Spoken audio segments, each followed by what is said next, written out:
Jacques Reland. Jacques, what do you make of the announcements to the pension reform? But the announcements were meant to reassure the public, especially those who fear that they might be the losers of such a scheme, such a reform, i.e. principally the teachers and some professions such as nurses, policemen, as well as the transport workers who have been blocking France. I think it's very difficult to say. He's just finished his speech, but I think he's managed to reassure the people that there will not be losers in that reform. And for that, he's had to make some important concessions, like your correspondent already mentioned, concessions on the age. It will only apply to people born after 1975, and it will apply immediately to people who start their career in 2022, i.e. people born in 2004. So he remained very firm on the fact that the structure of the reform will remain intact.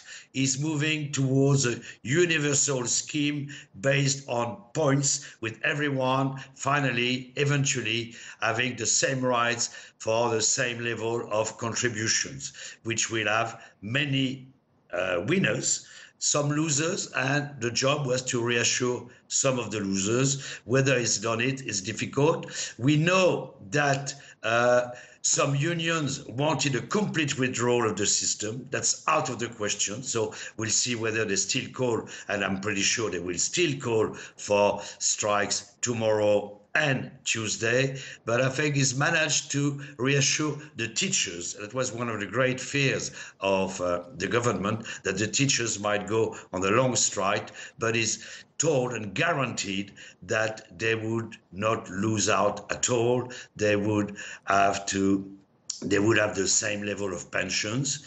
He's made other reassuring factors, that the new system will be run by unions. The value of the points, there will be a golden rule. It will be decided by unions and not by government.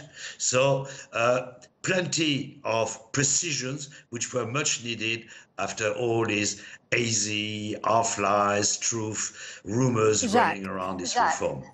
You've said there, you've mentioned a lot of reassuring comments there, but will this stop the protests and all the industrial action that has been paralyzing France? Difficult to say, because some have jumped on the bandwagon of this protest against pension to ask for other to complain about other issues. We have the students complaining about their poor level of life, or standard of living. We have especially hospital workers. We've seen that doctors want to, the student doctors, interns want to have better working conditions.